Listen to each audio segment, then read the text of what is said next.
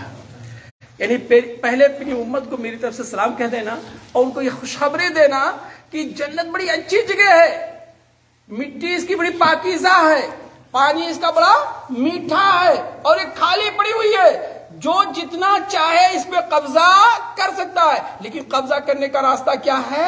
ان کلمات کو زیادہ سے زیادہ پڑھے. جتنی بار وہ سبحان اللہ کہے گا، الحمدللہ کہے گا، لا الہ الا اللہ کہے گا، اللہ اکبر کہے گا، لا حول ولا قوت الا باللہ العلی العظیم کہے گا، یا الا باللہ کہے گا، اتنے پودے اس کے جنت میں لگتے چلے جائیں گے. میرے بھائیو، کتنا آسان ہے، کتنا آسان ہے جنت میں پودا لگانا. ایک مرتبہ سبحان اللہ آپ نے کہا، ایک پودا لگ گیا. الحمدللہ آپ نے کہا، ایک پودا لگ گیا. بہرحال میرے عزیز دوستو، اس کے بعد آپ صلی اللہ علیہ وسلم نے بیت معمور کو دیکھا اور ٹیک لگائے بیٹھے. ٹیک لگائے بیٹھے ہو، پیچھا کر کے بیٹھے ہوئے ہیں. بیت معمور ہے کیا چیز میرے بھائی؟ جیسے دنیا والوں کا قبلہ کیا ہے؟ خانہ کعبہ. خانہ کعبہ ہے، سارے مسلمان طواف کر دینا. ایسے آسمان والوں کا کعبہ کیا ہے؟ بیت المعمور. بیت المعمور ہے. فرشتے بیت معمور کا طواف کرتے ہیں اور ہر دن اس بیت معمور میں 70,000 فرشتے آتے ہیں. کتنے؟ 70,000 فرشتے عبادت کے لیے آتے ہیں. لیکن زندگی میں انہیں ایک ہی مرتبہ موقع ملے گا. جو ایک مرتبہ آ جاتا ہے نا، پھر اسے دوبارہ موقع نہیں ملے. دنیا جب سے شروع ہوئی ہے اور جب تک یہ ختم نہ ہو جائے گا یہ نظام، تب تک ان کو پھر دوبارہ اس میں آنے کا موقع نہیں ملے گا. 70,000 فرشتے آتے ہیں. بہرحال آپ صلی اللہ علیہ وسلم نے ان مناظر کو دیکھا اور ان واقعات کو دیکھا. انبیاء کرام سے ملاقات ہوئی، انبیاء کرام سے سلام دعا ہوا، گفتگو ہوئی. حضرت ابراہیم نے نصیحت کی، حضرت موسیٰ کے ساتھ ہی پیش آیا. پھر آپ صلی اللہ علیہ وسلم اس کے آگے بڑھتے ہیں میرے بھائی، بیت معمور کے آگے. آج ایک بات میں بتانا چاہتا تھا کہ ہمارے یہاں دیکھو،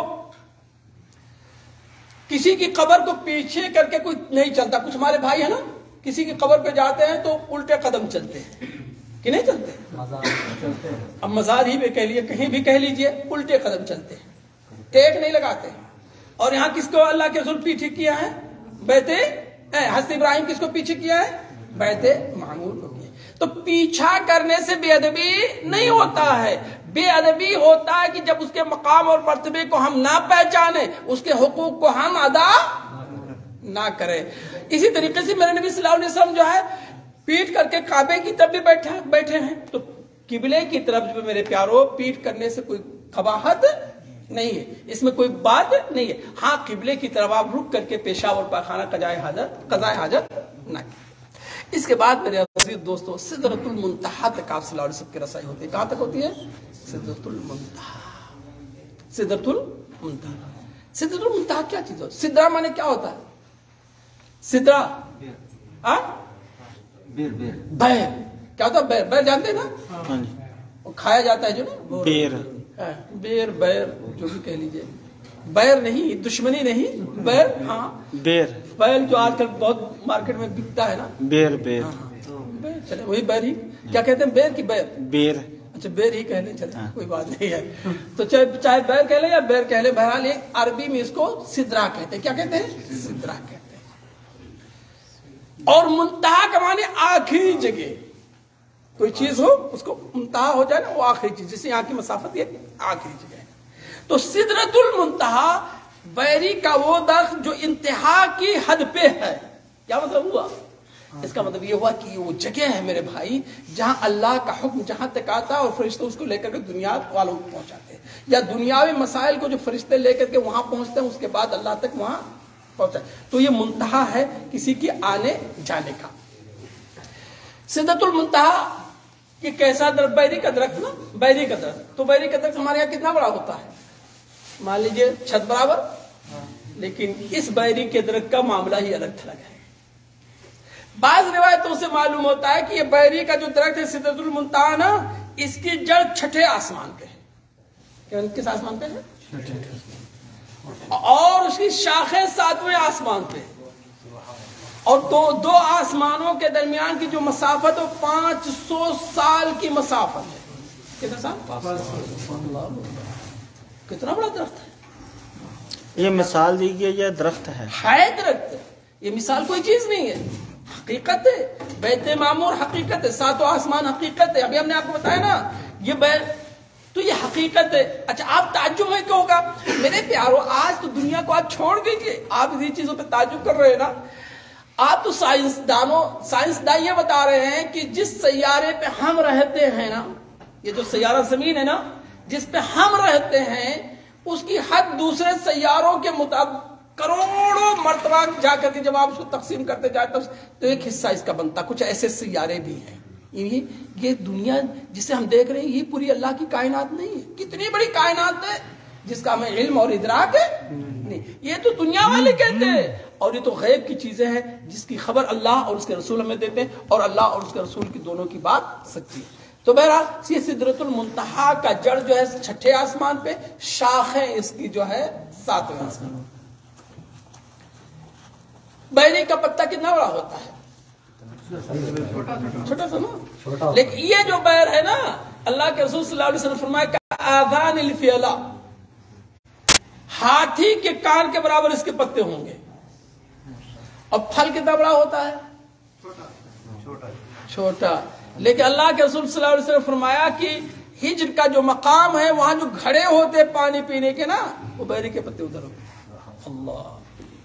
اور یہاں جب پہنچے تو میرے نبی نے جبریل علیہ السلام کو دیکھا، تو پھر کون ساتھ میں تھا؟ حضرت جبریل ہی تو ساتھ لے کر کے آئے تھے نا جی۔ یہاں دیکھا وَلَقَدْ رَآهُ نَزْلَةٌ أُخْرَى عِنْدَ سِدْرَةِ الْمُنتَهَى، وَلَقَدْ رَآهُ نَزْلَةً أُخْرَى عِنْدَ سِدْرَةِ الْمُنتَهَى، اور دوبارہ دیکھا سدرے منتہا کے پاس۔ تو 2 مرتبہ صرف اللہ کے رسول صلی اللہ علیہ وسلم نے اصلی حالت میں جو ہے حضرت جبریل کو دیکھا تھا۔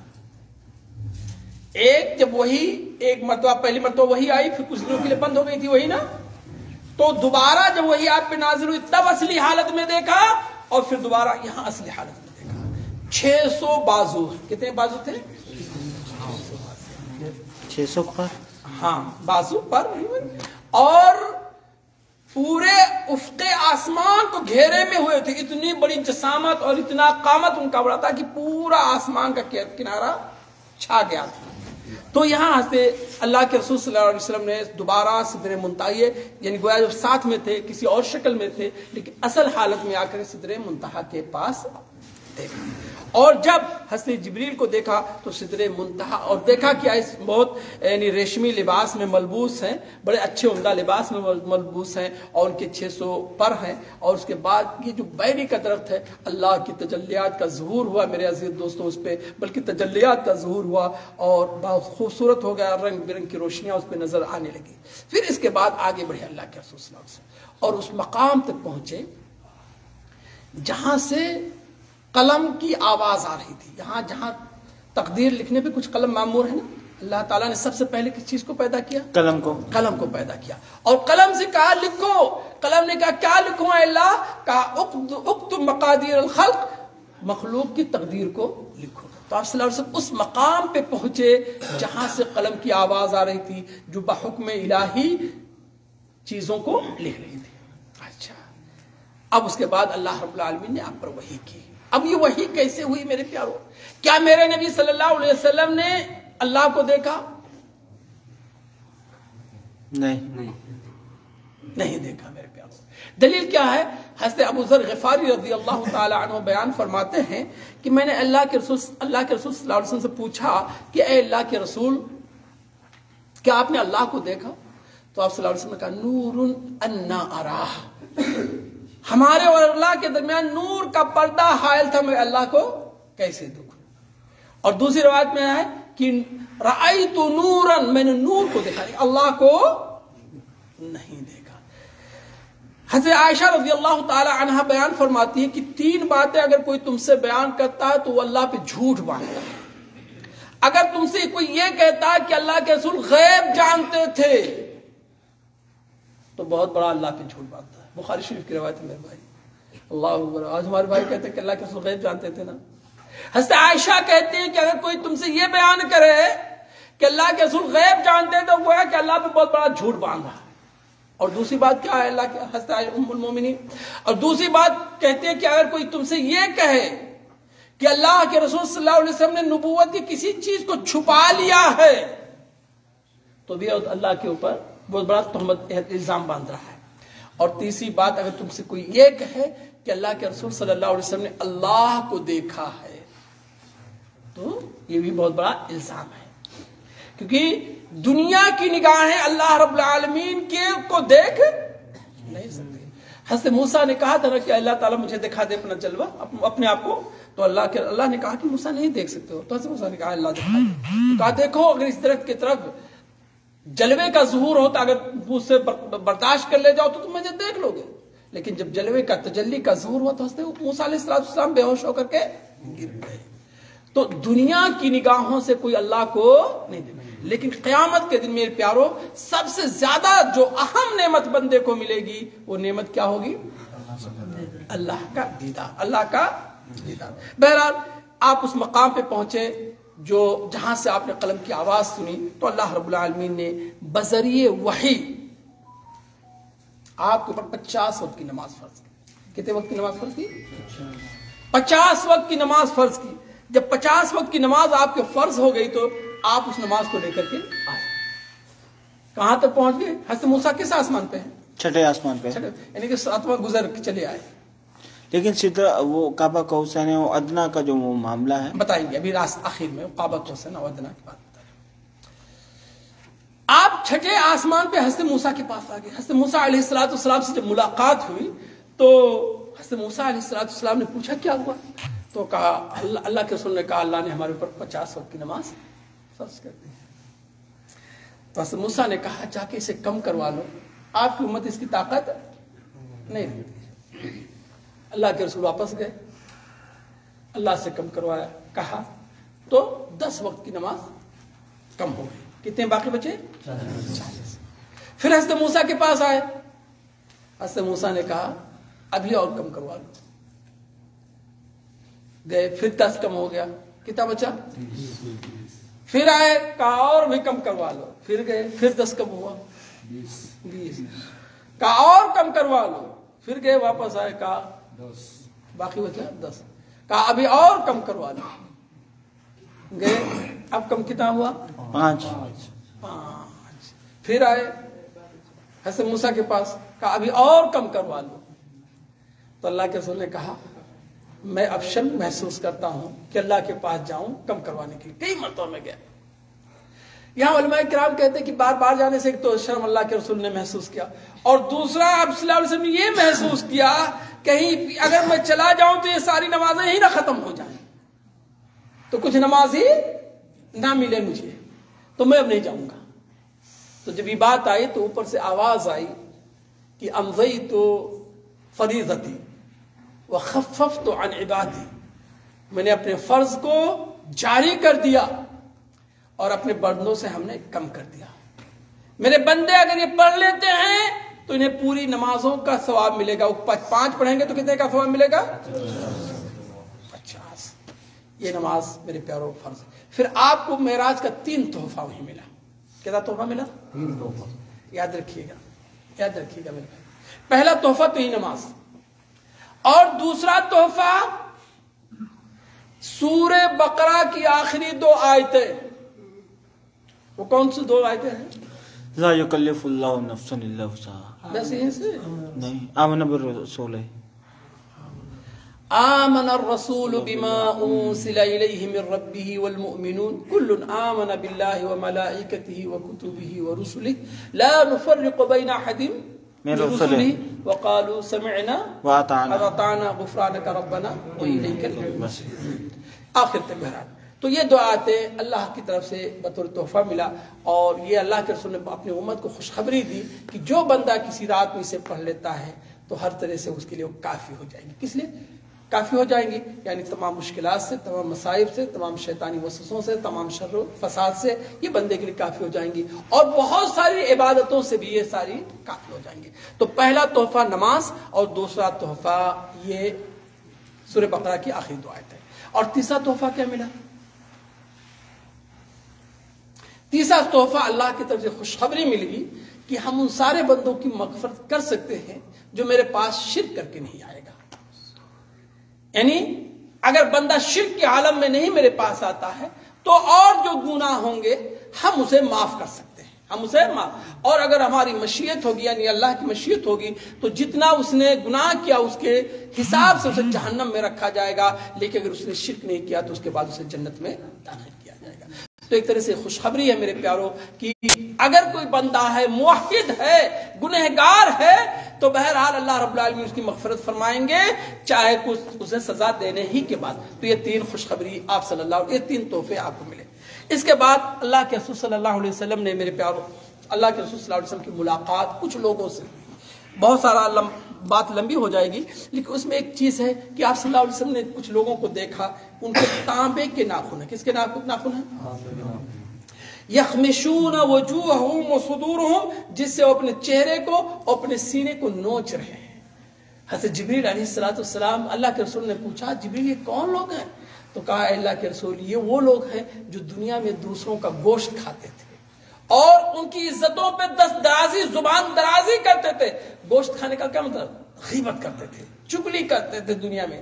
آج ان کی سزا یہ ہے کہ آج ان کے ناخن تانبے کے, اور ان کے تانبے کے ناخنوں سے اپنے چہرے کو نوچ رہے ہیں.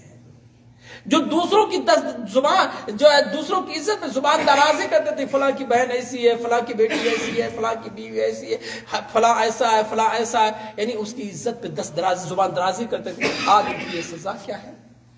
یہ قیامت کے دن. تو غیبت بہت بری چیز ہے میرے پیارو. غیبت کسے کہتے ہیں؟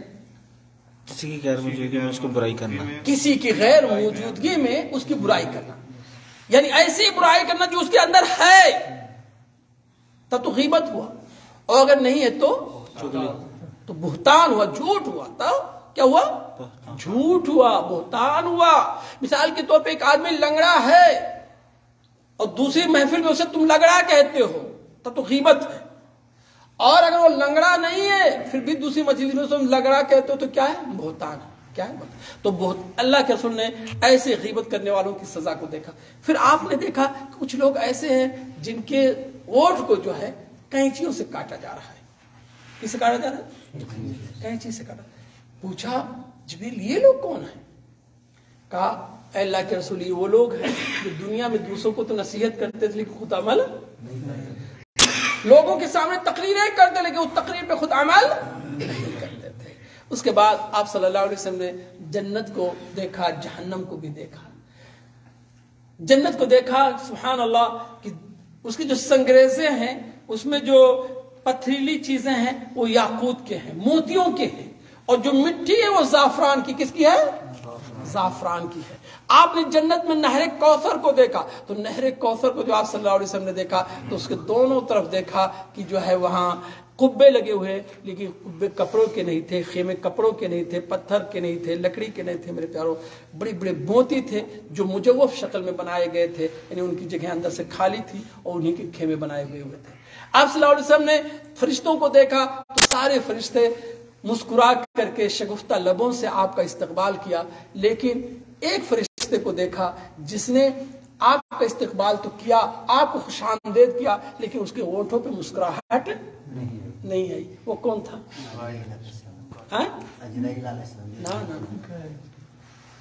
داروغے جہنم مالک تھے. کون تھے داروغے جہنم؟ مالک تھے. یعنی میرے پیارو وہ جہنم کی سزا کو دیکھتے دیکھتے وہ اس قدر کبیدہ خاطر ہے, حالانکہ ان کا حکم ڈیوٹی ہے. میرے پیارو آج ہم سنتے ہیں جہنم کے بارے میں لیکن ہمارے اوپر کچھ اثر نہیں ہوتا. بہرحال میرے عزیز دوستو, قصہ مختصر 2-4 منٹ میں بات میں ختم کر رہا ہوں. یہ سارے واقعات کا مشاہدہ آپ صلی اللہ علیہ وسلم نے کیا ایک ہی رات کے مختصر سے وقت میں. پھر آپ صلی اللہ علیہ وسلم وہاں سے واپس آئے. کہاں واپس آئے؟ ڈائریکٹ مکہ آ گئے کہ بیت المقدس آ گئے؟ بیت المقدس واپس آئے. اور بیت المقدس میں کیونکہ براق کہاں باندھا ہوا تھا؟ بیت المقدس میں براق باندھ کے گئے تھے نا, کہ وہاں تو معراج ہوئی تھی, براق کا سفر گویا کہ بیت المقدس پہ ختم ہو گیا تھا. وہاں آپ آئے تو اللہ رب العالمین نے سارے انبیاء کو اکٹھا کر دیا تھا, لیکن سب عالم برزخ کی بات ہے. کہ میرے عالم برزخ کی بات ہے. اور آپ صلی اللہ علیہ وسلم نے انہیں نماز پڑھائی, سب کی امامت کی. کس نے؟ آپ صلی اللہ علیہ وسلم. اس کے بعد آپ مکہ جب آئے تو صبح آپ پھر بیت اللہ شریف پہنچے. کہاں؟ مکہ واپس آ گئے آپ صلی اللہ علیہ وسلم. بیت اللہ شریف پہنچے تو گئے بیت اللہ شریف کے پاس, اور ہجر میں بیٹھے ہوئے تھے، حتیم کعبہ میں بیٹھے ہوئے تھے، لیکن غمزدہ تھے. کیا تھے؟ غمزدہ تھے، پریشان تھے. غمزدہ پریشان بیٹھے تھے. ابو جہل ادھر سے آ گیا. ابو جہل نے ازراہ مذاق پوچھا، محمد کیا ہو گیا تمہیں؟ محمد کیا ہو گیا؟ تو اللہ کے رسول نے کہا واقعہ یہ ہے کہ رات میں جو ہے مکے سے بیت المقدس گیا تھا. کہاں گیا تھا؟ اوہ، اندر سے بہت خوش ہوا ابو جہل کہ ایسی انوکھی بات کہہ رہے رات میں گیا تو رات ہی میں واپس آ گیا. تو یہ کسی کے دماغ میں بات آنے والی نہیں ہے. ابھی سب جھٹلا دیں گے. کہا کیا بات ہے محمد؟ کہا بات یہ ہے کہ میں رات میں جو ہے مکے سے کہاں گیا تھا؟ بیت المقدس گیا تھا. 40 دن کا سفر، اور رات میں گیا واپس آ گیا. کہا یہ بات کیا آپ جو ہے سب کے سامنے پیش کریں گے؟ کہاں کروں گا. اور گیا ابو جہل سب کو بلا کر کے لایا کہ چلو محمد تم سے کچھ کہنا چاہتے ہیں. محمد ایسی ایسی باتیں کر رہے ہیں. آپ صلی اللہ علیہ وسلم کے پاس جب سارے لوگ اکٹھا ہو گئے تو آپ صلی اللہ علیہ وسلم نے کہا کہ رات میں جو ہے میں حرم مکہ سے جو ہے بیت المقدس کہا گیا تھا. ہاں بیت المقدس گئے تھے؟ ہاں میں بیت المقدس گیا تھا. میرے پیار صاحب حیران ہو گئے، پریشان ہو گئے، حتیٰ کہ کچھ مومنوں کے بھی ایمان لڑکھا گئے. تو ان لوگوں نے کہا ٹھیک ہے آپ گئے تھے؟ ہاں گیا تھا. تو آپ بتا سکتے ہو کہ بیت المقدس کی مسجد کیسے ہے، اس میں کتنے ستون ہے، دروازہ کہاں ہے، کھڑکی کہاں ہے، کیا کیا کہاں ہے؟ آپ صلی اللہ علیہ وسلم تھوڑی دیر کے لیے پریشان ہو گئے. میرے بھائیوں ابھی ہم اس مسجد میں بیٹھے ہوئے نا، اگر ابھی غور سے نہ دیکھ لیں، باہر جانے کے بعد کوئی مجھ سے پوچھے کتنی کھڑکی، آپ کو بتا پائے گا؟ ارے بھائی کون سی توجہ دیتا ہے؟ آپ صلی اللہ علیہ وسلم پریشان ہوئے. لیکن اللہ رب العالمین نے آپ کو اپنی عظمت کی نشانیاں دکھانی، اللہ کو مقصود تھی نا. پورا بیت المقدس آپ کے سامنے کر دیا گیا. وہ پوچھتے گئے اور آپ بتاتے گئے کتنی کھڑکیاں، اتنی کھڑکیاں، دروازہ کہاں، یہاں دروازہ ہے، کون کیسے ہے، کون کہاں، ساری چیزیں آپ صلی اللہ علیہ وسلم نے بتا دیا. ہاں صحیح، تو محمد صحیح بتا رہے ہیں. لیکن اس کے باوجود بھی میرے عزیز دوستوں کچھ لوگ آپ کی بات نہیں مانے. یہاں سے بھاگا بھاگا ابو جہل جو ہے حضرت ابو بکر صدیق رضی اللہ تعالیٰ عنہ کے پاس گیا. کس کے پاس گیا؟ ابو بکر صدیق. اور کہا جانتے ہو تمہارے نبی کیا کہتے ہیں؟ کہا کیا کہتے ہیں؟ کہا وہ ایسے ایسے کہتے ہیں کہ میں رات میں گیا تھا اور بیت المقدس گیا تھا، پھر ساتوں آسمان پہ گیا. کہا کیا میرے نبی نے کہا ہے؟ کہاں کہا؟ تو کہا اگر کہا ہے، اگر کہا تو سچ کہا ہے. کہا ہے تو یہ کون سی بات ہے؟ اس سے تو بڑی بات کی میں تصدیق روز کرتا ہوں. میں اس بات کی تصدیق کرتا ہوں کہ روز آسمان سے جبریل میرے نبی کے پاس آتے ہیں اور جاتے ہیں. ایک دن کی تم بات کر رہے ہو، ہم تو روز کی تصدیق کرتے ہیں. وہیں اللہ کے رسول نے آپ کا نام کیا رکھا؟ صدیق. صدیق، یہ صدیق عمر. یہاں ایک بات اور دیکھو، میرے نبی نے کہا، حضرت ابوبکر نے کیا کہا؟ اگر میرے نبی نے کہا تو صحیح کہا. یعنی کوئی اگر کی شرط لگا دی کہ اگر میرے نبی کی بات صحیح ثابت ہو جائے کہ میرے نبی کی زبان مبارک سے نکلی ہے بات تو صحیح ہے. اس کا مطلب یہ ہوا میرے پیارو، کوئی آج قصہ کہانی سنا کر کے اور کہ میرے نبی نے کہا، ہمیں اس وقت کس پہ یقین نہیں کرنا ہے جب تک کہ میرے نبی سے ثابت نہ ہو جائے. کوئی قصہ سنا دے، کوئی کہانی سنا، ادھر ادھر کی بات نہیں، ہمیں اس وقت اس کو ہم ثابت کریں گے جب مجھے علم ہو جائے کہ یقیناً میرے نبی کی بات ہے. اگر میرے نبی کی بات ہے تو 100% صحیح ہے. بہرحال میرے عزیز دوستو، یہ مختصر سا واقعہ اسراء اور معراج تھا جو آپ میں سے کچھ احباب نے مجھ سے کہا تھا کہ اس کو بیان کر دیا جائے. تو اس امید سے ہم نے اس کو بیان کیا ہے تاکہ حقیقت حال سے آپ کو آپ کی واقفیت ہو جائے اور یہ معلوم ہو جائے کہ یقیناً واقعی اسراء اور معراج ہوا تھا، لیکن کب ہوا تھا اس کا کوئی پتہ نہیں ہے. اور اس تعلق سے اسلام میں ہمارے لیے کوئی تیوہار نہ متعین ہے، نہ کوئی جشن متعین ہے، نہ کوئی خاص عبادت متعین ہے. اللہ رب العالمین سے دعا ہے اللہ ہم سب کو نیک عمل کرنے کی توفیق بخشے. اللہ ہمیں اپنے نبی صلی اللہ علیہ وسلم کا سچا اور پکا پیروکار بنائے، آپ کی سنت پہ عمل کرنے کی ہمیں توفیق بخشے. اللہ رب العالمین ہمیں بدعت سے بچائے، شرک سے بچائے، توحید پہ قائم و دائم رکھے. الہ العالمین جس طرح ہم آج اس مجلس میں اکٹھا ہوئے ہیں، اللہ ہمیں جنت الفردوس میں اکٹھا فرما. الہ العالمین ہمیں علم دین عطا فرما. اے اللہ ہمیں حق و باطل کو سمجھنے کی توفیق عطا فرما. الہ العالمین ہمیں توحید کو سمجھنے اور توحید پہ عمل کرنے کی توفیق عطا فرما. اے اللہ ہمیں شرک کو سمجھنے اور شرک سے بچنے کی توفیق عطا فرما. اے اللہ ہمیں سنت کی اہمیت کی معرفت عطا فرما، سنت کے مقام اور مرتبے کی اہمیت کی معرفت عطا فرما اور بدعت سے بچا. الہ العالمین ہمیں جو بھائی پریشان حال ہیں ان کی پریشانیوں کو دور فرما دے، جو بیمار ہیں اللہ انہیں شفا عطا فرما دے، جو تنگ دست ہیں اللہ انہیں خوشحالی عطا فرما دے، الہ العالمین جو بے اولاد ہیں انہیں اولاد عطا فرما دے، جو صاحب اولاد ہیں اے اللہ ان کی اولاد کو نیک بنا، الہ العالمین ہم میں سے جن کے والدین باحیات ہیں انہیں نیک عمل کرنے کی توفیق عطا فرما، اور جو وفات پا چکے ہیں اے اللہ انہیں عذاب قبر سے نجات اور جنت الفردوس میں جگہ عطا فرما، وصلی اللہ علی نبینا محمد۔